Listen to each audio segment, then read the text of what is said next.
이재명, 윤석열 대선 후보의 양자 토론이 내일로 다가오면서 두 후보도 토론 준비에 집중하고 있습니다.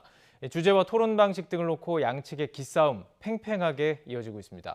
안철수 후보는 양자 토론을 규탄하면서 철야 농성에 들어가게 됐는데요. 설을 앞둔 대선 전국 움직임 두 분과 자세히 살펴보겠습니다. 김관우 계명대 교수, 장성호 건국대 교수 나오셨습니다. 안녕하십니까? 네, 안녕하세요. 예, 오늘 저녁 드시고 식탁에서 많은 이야기 좀 나누셨을 것 같아요. 대선과 관련해서. 어떤 주제를 얘기를 나눌까 싶은데 일단은 가장 현안은 토론이에요. 이 토론과 관련해서 여러 가지 줄다리기가 이어지고 있습니다. 뭐 주제, 방식, 뭐 어느 정도 되는 것 같더니 이제는 뭐 자료를 들고 가냐 없느냐 가지고 얘기가 이어지고 있어요. 그 토론이 되느냐 안 되느냐가 이제 관건이 돼 버렸어요. 예. 일단은 이제 토론을 한다는 얘기였는데 그것이 뭐 막판에는 토론의 어떤 주제별로 할 것이냐 아니면 자유로 토론으로 할 것이냐 그리고 더 나아가서는 나중에 자료를 들고 갈 것이냐 말 것이냐인데 이제 아예 이제 이것도 안 될 것 같은 생각이 좀 들어요. 문제는 뭐냐면 여기서부터 시작점은 그겁니다. 법원이 사실상 국민의 선택권을 보장하는 차원에서 사자 TV 토론만 허용을 한 거거든요. 예. 그러니까 국민의힘이 그걸 수용하는 것 같았는데 그 다음 날 윤석열 후보가 우리는 양자하겠다 이렇게 하니까 양자 토론을 기대하시는 분도 있고 하니 이제 민주당에서는 그럼 양자랑 사자를 같이 하자 이런 식으로 나온 거거든요. 그런데 중요한 거는 어느 날 갑자기 특정 날짜에 특정 시간을 정해가지고 이때 해야 된다라고 얘기를 하잖아요. 그래서 민주당은 그거를 다 이제 수용을 했습니다. 그랬더니 이제 또 주제를 갖고서 예컨대 주제별로 할 것이냐 자유 토론을 할 것이냐. 그런데 우리가 역사상 이 대선 후보 토론에서 이렇게 자유 토론이라는 건 없어요. 다 주제별로. 왜냐하면 이제 분야별로 후보들의 어떤 비전, 역량 뭐 이런 걸 검증해야 되기 때문에 주제별로 이렇게 토론을 하거든요. 그런데 이거를 그냥 자유 토론을 한다? 그것부터 이제 문제였는데 그것도 이제 다 받아준 것 같아요. 이재명 후보 측에서. 그랬다가 이제 나중에는 뭐 이런 자료를 갖고 들어가지 말자 그렇게 했대요. 그래서 그것도 그럼 좋다 그랬더니 나중에는 특정한 네거티브 관련 자료만 갖고 들어가게 해달라. 국민의힘 측에서 대장동 자료는 들고 가게 해달라. 그렇죠. 예. 그러면 사실은 이 얘기는 뭐냐면 윤석열 후보는 그 특정 이슈만 사실상 토론을 하겠다는 것이거든요. 그것을 국민들이 기대하는 건지 이것에 대한 어떤 평가는 국민들이 하시겠지만 이거는 국민이 기대하는 그런 형태의 토론은 아니다라는 말씀을 좀 드리고 싶고 그리고 제일 중요한 거는 그런 식으로 네거티브 이슈만 상정을 하게 되면 그러면 말 그대로 그냥 이거는 네거티브 토론이 돼버리는 거예요. 그러면 국민들이 이게 우리가 원하는 TV 토론이 아닌데 그러면 이제 나중에 어떻게 되냐면 TV 토론 뭐 하러 하냐. TV 토론 무용론이 나오거든요. 저는 혹시 윤 후보 측에서 이거를 이렇게 노리고 이렇게 상황을 굉장히 어렵게 가는 거 아닌가. 그렇죠. 그러니까 이렇게 무용론으로 가든가 아니면 TV 토론 자체를 이제 사실은 이제 일어나지 않게 하기 위해서 이렇게 상황을 계속 꼬이는 조건들을 내세우고 있는 거 아닌가. 그런 의심을 할 만큼 모든 것을 받아주고 있는데도 불구하고 사실은 수용을 안 하고 있거든요. 그러니까 이런 거는 국민이 평가할 것이다. 진짜 토론을 할 수 없는 정도의 역량인 것인가 아니면 무엇 때문에 토론을 이렇게까지 어렵게 만드느냐는 것에 대해서 국민적 회의가 있을 겁니다. 교수님 어떻게 생각하세요? 그러니까 지금 민주당의 주장을 국민의힘의 주장을 민주당에서 많이 수용을 했고 그만큼 토론에 이제 참여를 하려고 했는데 만약 예정된 대로 지금 받아들인 대로 열렸다면 자유 토론이니까 뭐 한 후보가 계속 그 주제를 가지고 1시간 내내, 2시간 내내 계속 물고 늘어져도 계속 뭐 주고받고 할 수밖에 없는 상황이 될 수밖에 없는 그런 모습이기 때문에 어찌 보면은 국민의힘에서는 어떻게 좀 그 의도가 좀 있는 거 아시냐 이렇게 보시는 것 같아요. 어떻게 생각하실지 궁금합니다. 글쎄 지금 뭐 우리 정당의 지금 모습을 보면은 뭐 정당의 지금 현재의 모습뿐만 아니라 지금 이번 대선 역대 비호감 선거라고 하지 않습니까?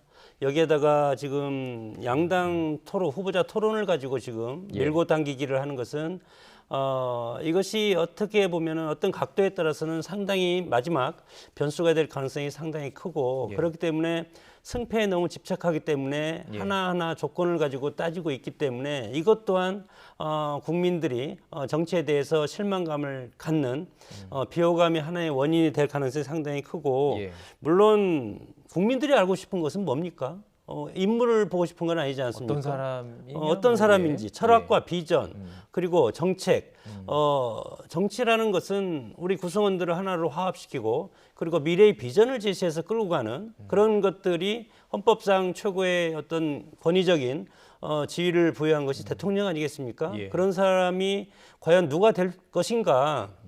이런 것들을 우리는 토론을 통해서 보고 싶은데 지금 뭐 산무 토론회라고 해서 문서, 사진, 미디어 이런 것들도 사용 뭐 하지 말자. 예. 애초에 이런 것들이 이제 나왔었고 지금 와서는 또 토론 자료를 무자료로 하냐 아니면 여러 가지 가족 뭐 들어가느냐. 방증을 할 수 있는 뭐 예를 들어 대장동 사건 같은 거죠. 네, 네. 이런 방증 자료를 들고 와서 국민들한테 보여줄 필요가 있냐 이런 가지고 지금 서로 상당히 삿발 싸움을 하고 있는데 예. 사실은 이런 것들이 모두가 다 지금 법원에서 판결하듯이 불공정한 게임이라고 저는 봅니다. 예. 지금 뭐 선거가 지금 뭐 30일 조금 더 남았는데 지금 국민들이 알고 싶은 것은 이제는 과연 이 사람이 대통령이 되면 우리한테 어떤 변화가 있을 것인가 예. 그리고 우리의 미래는 어떻게 될 것인가 그런 것들을 알고 싶은데 예. 지금 이렇게 삿발 싸움으로 시간을 보내다 보면은 그런 것들은 이미 물 건너갔다고 보고 예.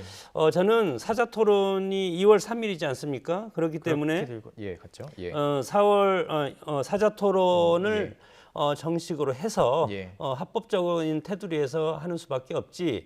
뭐 지금 각 당에서는 오늘 밤 12시까지 데드라인을 기다리겠다. 그리고 오지 않으면 이것은 토론은 합의가 되지 않기 때문에 무산된다. 이런 것들은 상당히 국민들이 지금 내일부터 이제 우리 설 명절이 시작되는데 본격적으로 네네.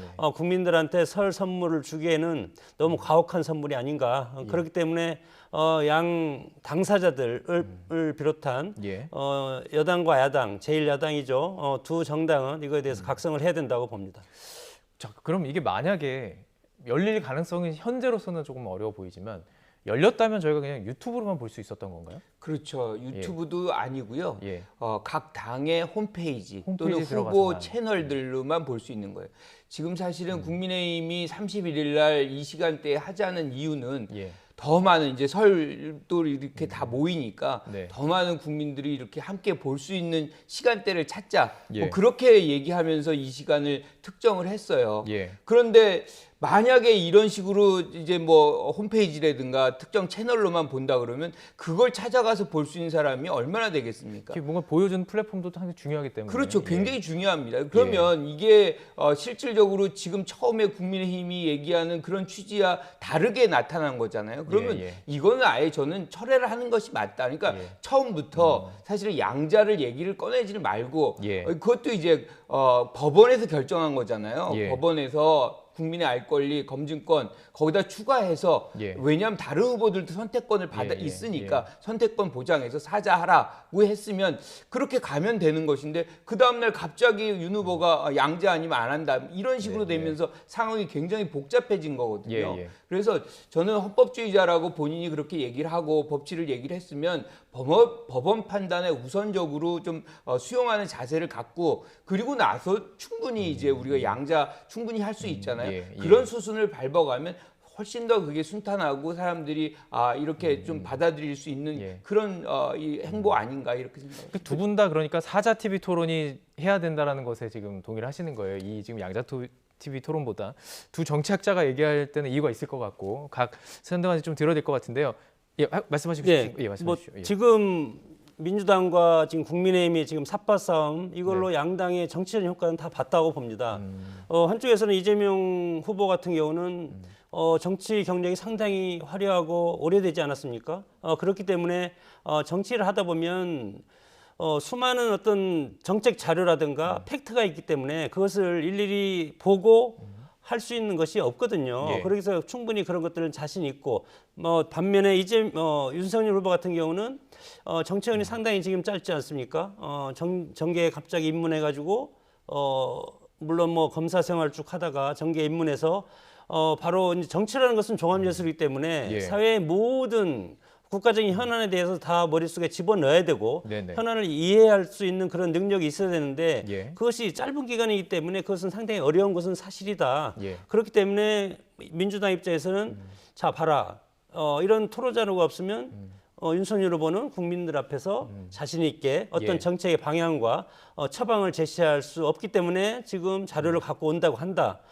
그리고 국민의힘 입장에서는 우리가 자료를 가져가고자 하는 것은 대장범 범죄 자료와 관련된 거다. 이렇게 지금 주장하고 있지 않습니까? 예, 그렇기 예. 때문에 그래서 이재명 후보는 대장동 관련된 자료를 가져오지 못하게 하기 위해서 예. 자료를 없이 이렇게 한다. 그래서 국민들이 이제 이렇게 이제 오해를 할 가능성이 이제 예. 큽니다. 물론 양 어떤 측에서는 그런 의미는 아니지만 네네. 지금 팩트는 그런 걸 지금 주장하고 싶은 것이기 때문에 우리는 그런 것들을 지금 이제 해석을 통해서 해야 되지. 저는 이것이 성사될 수는 없다고 봅니다. 예. 아니요. 지금 하나 이제 바로잡을 게 뭐냐면 자료를 갖고 들어가지 말자고 요청한 것도 국민의힘이에요. 그것을 이제 민주당이 다 수용을 한 거거든요. 예. 그런데 갑자기 바꿔가지고 그러면 대장동 자료만 갖고 들어가자. 예. 이렇게 된 거예요. 그러면 대장동만 갖고서 토론하지 않은, 그러니까 갖고 들어오는 것도 대장동에 대응할 자료만 갖고 들어와라. 이게 이제 국민의힘의 얘기입니다. 예. 그러니까 시간, 날짜, 뭐 주제 모든 거를 다 정하고 이제 이것까지도 정해서 일종의 난타전, 네거티브 토론을 만들어 가지고 흑탕물 토론회를 예. 만들려고 예. 하는 이 의미 벗어나기가 어렵거든요. 현실적으로 토론 우리가 많이 봐왔잖아요. 네네. 이런 형태로 해서 토론이 뭐 순탄하게 원만하게 진행이 될 수 있겠습니다. 자, 저희가 그래픽을 하나 좀 보여드리겠습니다. 토론에 대한 주제를 이야기하고 있으니까 이 부분 다루면 좋을 것 같은데요. TV 토론의 결과가 영향력을 끼칠 것이냐. 지금 계속 지지율이 여론조사에서 왔다 갔다 하고 있습니다. 그중에서도 이제 여론조사를 해봤더니 55%의 사람들이 TV 토론을 보고 지지 후보를 결정하겠다. 사실 이게 그동안의 패턴이 사실 그래 왔던 것들이 있어요. 중도층이라든지 아직 결정하지 못한 사람들은 TV 토론 이후에 결정하겠다. 지금 그런 제가 궁금한 건 좀 구체적으로 들어가세요. 2030의 지금 표심에 따라서 지지율이 왔다 갔다 하잖아요. 여론조사가. 네. 토론회가 2030에 끼치는 영향은 어느 정도라고 보십니까? 2030은 이제 MZ 세대라고 해서 이제 뭐 통계적으로 보면 34% 1,700만 명인데 예. 물론 1,700만 명이 다 영향을 받는 것은 아니지만 어떻게 보면은 그 중에서 30% 정도가 지금 중도층이라고 생각을 합니다. 네. 이미 대선이 한 달 정도가 남았기 때문에 80% 정도는 지지 후보를 결정하지 않았나. 예. 나머지 20%에서 예. 결정적인 것이 15% 정도 되지 않습니까? 이런 예. 상황에서 보면은 부동층 마지막 15%는 진영이라든가 이념이라든가 세대라든가 이런 것을 넘어서 네. 마지막에는 인물을 보고 예. 직접적인 사람을 보면서 TV토론에 나오는 그런 모습을 10분만 봐도 그것을 판단하고 있지 않습니까? 15%, 예. 그렇기 때문에 그 15%가 상당히 저는 이번 대선의 성패를 좌우하는 네. 그런 어떤 표층이라고 생각이 들고 그런 차원에서 양측이 지금 상당히 신경전이 이렇게 강하게 하는 것은 물론 설 연휴도 있지만 그것보다 더 중요한 것은 TV 토론을 통해서 네네. 마지막 대선이 5% 내지 3%의 싸움이 될 가능성이 상당히 크기 때문에 네. TV 토론을 통해서 결정이 된다. 그렇군요. 그런 차원에서 이재명 후보 같은 경우는 TV 토론에 자신이 있다. 메모 없이 할 수 있다. 네네. 그런 자신감이 있지 않습니까? 예. 그렇기 때문에 TV 토론이라든가 어떤 토론을 늘리고 싶은 것이고 예. 윤석열 후보 측에서는 그래도 정치적인 경력, 캐리어가 적기 때문에 응용력이 좀 떨어지는 단점은 있습니다. 그렇기 때문에 TV 토론을 좀 줄여서 애초에 예. 하자고 했던 것 같은데 예. 결과적으로 보면은 법적인 TV 토론, 사자 토론이 예. 지속적으로 이어질 가능성이 크다고 봅니다. 이제 3번은 일단 보장이 되는 것이고요. 그렇죠. 예. 근데 예. TV 토론이라는 게 그 안에 갖고 있는 후보들이 갖고 있는 식견도 이제 국민들이 많이 보지만 그것을 어떻게 대하느냐의 어떤 태도의 측면도 굉장히 많이 보거든요. 정말 그런데 국민들이 날카로운 눈으로 보는 거군요. 그렇죠. 예. 그런데 TV 예. 토론 자체를 이렇게 회피하는 거는 국민들이 TV 토론도 나오기 어려울 정도의 어떤 식견이 부족한가? 뭐 이런 의심을 갖게 해요. 그러니까 사실은 그리고 처음에 이제 윤석열 후보가 나는 이 법정 TV 토론 3번만 해도 충분해. 뭐 이렇게 얘기를 한 적이 있습니다. 그러다 나중에 많이 하면 할수록 좋다. 뭐 이런 식으로 또 바뀌었어요. 그런데 지금의 장면에서 보면 원래부터가 TV 토론은 3번뿐이 할 생각이 없었던 거 아니냐라는 생각을 갖게 하는 지금 행태를 하고 있거든요. 예. 더 많은 기회를 사실은 줘야 됩니다. 왜냐하면 예. 지금도 TV 토론이 오히려 늦은 거예요. 예. 그러니까 국민의 알 권리 왜냐하면 이제 TV 토론을 통해서 처음으로 이렇게 실질적으로 뭐 정책, 뭐 태도, 뭐 비전 그리고 그걸 실행할 역량 뭐 이런 것들을 비교할 수 있는 그런 계기이기 예. 때문에 이거는 빨리 국민들한테 좀 그런 것을 제공할 수 있는 기회를 줘야 되는 거죠. 예. 생각해 보니까 만약에 기존 협상대로 어떤 그 첫 번째나 두 번째 안쪽이 됐다면 지금 이 시간에 토론을 하고 있을 수 있는 시간이네요, 보니까. 그렇죠. 30일 또는 31일 그러니까요. 이렇게 예. 잡았기 때문에 계속 지금 미뤄지고 있는 상황입니다. 자, 이런 상황에서 정의당 심상정, 국민의당 안철수 대선 후보는 양자 토론 자체를 규탄하고 있습니다. 그리고 상당히 강하게 나서고 있는데요. 안철수 후보 같은 경우는 철야 농성에 돌입했죠. 두 후보의 발언 잠시 들어보겠습니다.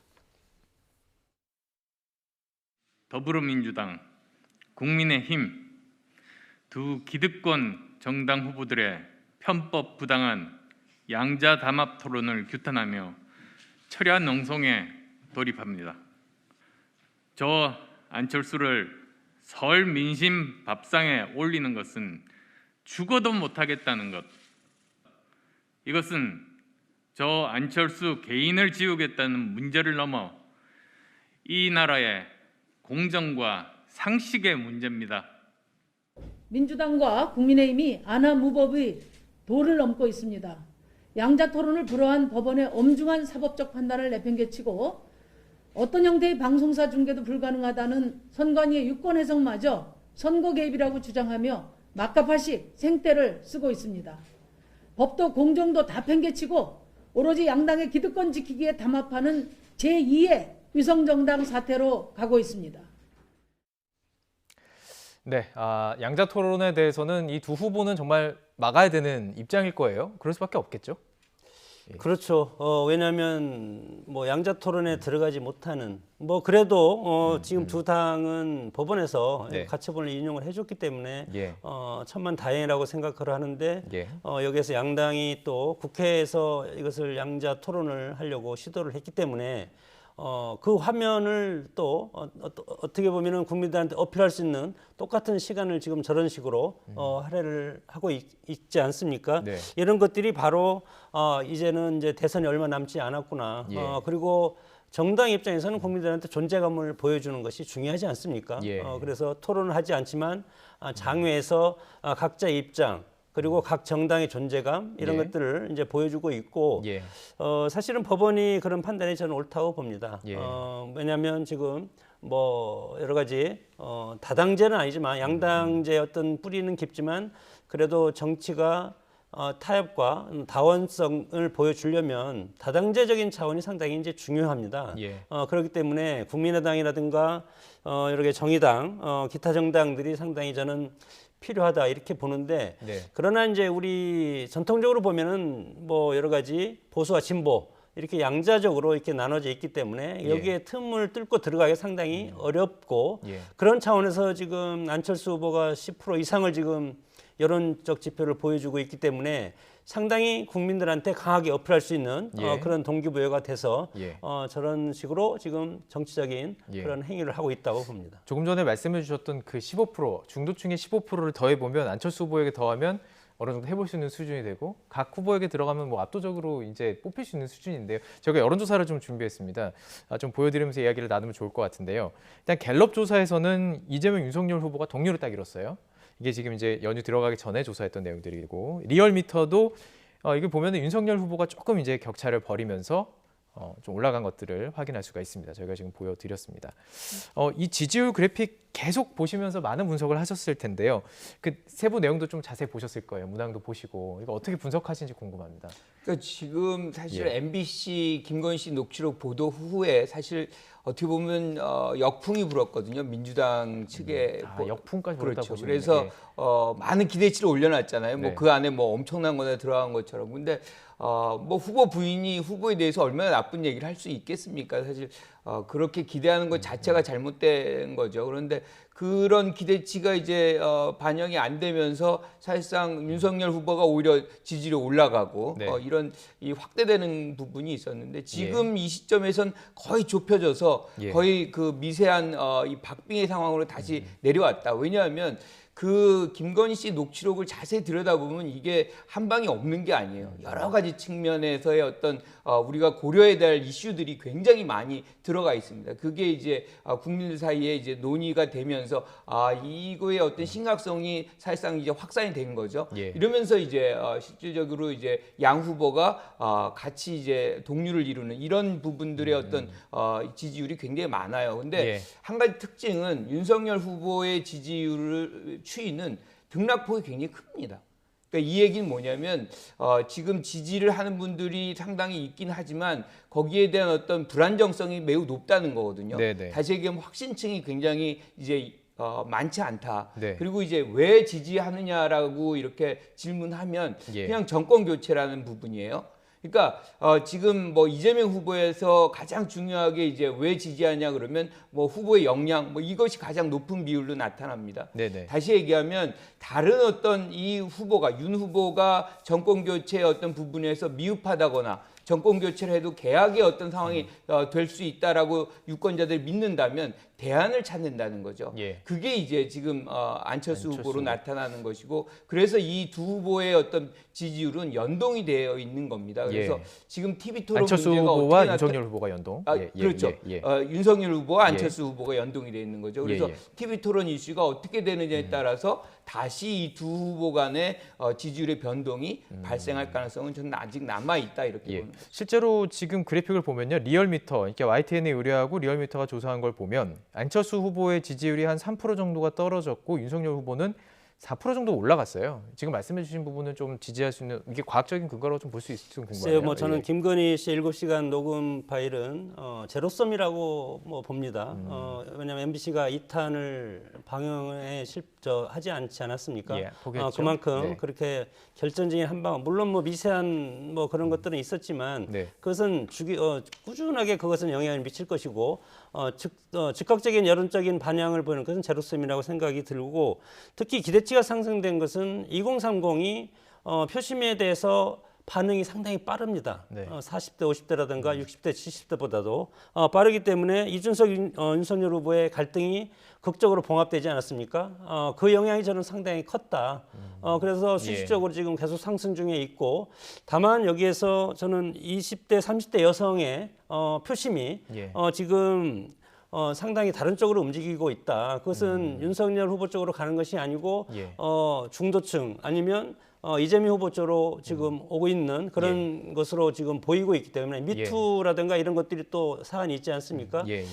이런 상황에서 지금 윤석열 후보도 이준석 대표와의 어떤 갈등이 회복되는 순간에는 상당히 수직적으로 상승을 했었는데 이제는 새로운 정지기를 가서 정말 예민한 지금 시기 아니겠습니까? 이런 상황에서 다른 변수가 있다면 여기에서 꺾일 수도 있고 아니면 여기 수직적으로 더 상승하기는 상당히 어렵다. 왜냐하면 이미 진영 논리로 양쪽의 어떤 그 콘크리트 지지층, 콘크리트 지지층이 결집하고 있고 중도층 소위 몇 프로만 남겨놓고 이 싸움이기 때문에 상당히 오르거나 내리거나 하기는 상당히 어렵고 선거 막판까지 어떤 특이한 변수에 따라서 승패가 좌우되는 그런 아슬아슬한 그런 어떤 대선 선거전이 진행될 가능성이 크다고 봅니다. 마지막 주제로 이걸 꼭 다뤄봐야 될 것 같습니다. 마지막에 변수를 말씀하셨기 때문에 과연 북한 리스크 이게 과연 어떤 변수가 될 수 있을까 궁금합니다. 저희가 오늘 일단 윤석열 후보와 이재명 후보의 녹취를 준비해봤습니다. 함께 모아서 듣고 관련 주제 이야기를 나눠가겠습니다. 선제 타격 밖에는 막을 수 있는 방법이 지금 없고요. 대북 관계를 그때그때 따라서 어떤 일시적인 그런 그 평화 쇼 같은 식으로 진행을 해서는 남북 관계에 진전이 없고 이 한반도의 이 전쟁 피해 당사자는 우리이기 때문에 우리가 주도해서 이미 합의한 종전선언은 최대한 빨리 하는 게 좋겠다. 그런 생각하고 있습니다. 개별 관광은 대북 제재와 관련이 없고 또 남북 간에도 금강산 관광을 재개하기로 합의했기 때문에 저는 결단하기에 따라 충분히 가능하다라고 생각합니다. 네, 두 분 다 같은 질문을 뭐 짧게 하나씩 드려야 될 것 같습니다. 과연 이 북한 리스크 막판까지 좀 변수가 될 수 있을지, 그리고 이제 외교안보 분야의 공약까지 들어본 거거든요. 이 차이에 따라서 과연 민심에 영향을 끼칠지 두 분 다 이제 질문 똑같이 드리겠습니다. 전 영향이 없다고 볼 수 없다 이렇게 예. 말씀을 드립니다. 지금 연쇄적으로 미사일 발사를 하고 있는데 이 부분은 사실은 한국의 대선을 겨냥해서 하고 있지는 않는 것 같아요. 바이든 행정부가 취임 1주년이 됐고 사실은 바이든 행정부가 들어서면서 북한과의 대화를 이제 예상을 많이 했었거든요. 그런데 오바마 때처럼 전략적 무시와 같은 행태가 벌어지고 있어요. 즉 대화를 할 기미가 지금 보이지 않고 있기 때문에 그거를 자극하는 일종의 이제 레드라인을 넘나들 수 있는 그 정도의 지금 도발이거든요. 그러니까 우리가 이제 18년도에 남북 정상회담을 하기 전에 북한 스스로가 핵실험과 ICBM 발사 안 하겠다라고 약속을 했거든요. 이게 일종의 자발적 위해인데 이거를 이제 거의 넘을 수 있는 그런 시도를 지금 하고 있는 거죠. 근데 이게 ICBM 핵 이거 대부분은 사실 미국을 지향하는 겁니다. 그래서 미국에 대한 어떤 반응을 촉구하는 그런 차원이 있지만 결과적으로는 한국 안보에도 상당한 긴장을 고조시키고 있는 거잖아요. 그렇다 그러면 한국 대선에 영향을 안 준다라고 얘기할 수 없습니다. 더더군다나 지금 윤 후보 같은 경우는 선제 타격론을 얘기해요. 지금 뭐 만약에 어떤 전쟁 상황이 된다 그러면 어떻게든 선제 타격이든 뭐든 우리도 수단과 방법을 가리지 않습니다. 당연히 안 가리죠. 그런데 문제는 뭐냐면 이 상황, 긴장이 고조된 상황에서 대통령 후보가 선제 타격론을 얘기를 하면 사실은 그 긴장을 더 고조시키고 더 불안감을 확대시키는 거거든요. 이 장면에서 가장 사실 불안감을 갖게 되는 거는 긴장이 고조되고 우리가 2010년에 연평도 뭐 피폭, 그 다음에 뭐 천안함 피폭 뭐 이런 상황에서 본다 그러면 가장 사실은 불안한 분들은 이 아들들을 이제 군에 보낸 부모들. 그리고 실제로 이제 청년들 뭐 이런 세대들이 됩니다. 그래서 가급적이면 이걸 관리하는 그런 접근법을 지도자가 해야 되는 것이지 이렇게 긴장을 악화시키는 이러한 것은 오히려 이 뭐 표를 해서 지지층을 결집시킬 수 있을지는 모르지만 상황은 굉장히 악화될 수 있는 소지가 있다 이 말씀 꼭 드리고 싶습니다. 이제 과거에는 이제 북한의 선거라든가 특히 북한의 여러 가지 이제 지원을 받기 위해서 도발하고 다시 타협하고 지원받고 다시 도발하고 이런 벼랑간 전술이었다면 이제 지금 같은 경우는 북한이 핵 보유국화 거의 돼 있지 않습니까? 그래서 우리가 핵과 관련돼서 지금 북미 직접 대화도 하고 그런 상황에서 지금 이 시점에서 이런 것들을 하는 것은 한국의 대선판을 흔들면서 북한이라는 그런 존재감을 국제사회에 떨치고 그리고 미국과의 어떤 그 협상에서 주도권을 확보하는 그런 차원이고 물론 우리 한국의 대선에서 보수와 진보에서 북한의 어떤 적대적인 정책이라든가 이런 것들보다도 북한의 요하적인 정책을 쓰는 그런 것들한테 힘을 실어주기 위한 그런 조건도 있을 수가 있을 것 같고 특히 이제 뭐 방금 말씀하셨지만 2030 중도층이 이번 대선의 핵심 결정권이라고 저는 생각이 드는데 그렇게 봤을 때는 2030은 전쟁에 대해서는 잘 모르지 않습니까? 실용주의 어떤 세대고 여기에서 만약에 전쟁이나 평화냐 이런 것들이 2030들은 잘 이해를 못할 겁니다. 그런 상황에서 이런 것들이 북한의 이런 미사일 발사라든가 이런 것들은 고차원적인 그런 벼랑끝 전술이기 때문에 우리 정치에 큰 영향이 끼칠 수밖에 없다. 그래서 표심에도 영향을 끼칠 것이다. 그렇게 저는 전망합니다. 알겠습니다. 일단 설 연휴가 끝난 뒤에 여론조사 결과 또 어떻게 요동치는지 관심 갖고 지켜보도록 하겠습니다. 김관욱 계명대 교수, 장성호 건국대 교수와 함께 이야기 나눠봤습니다. 고맙습니다.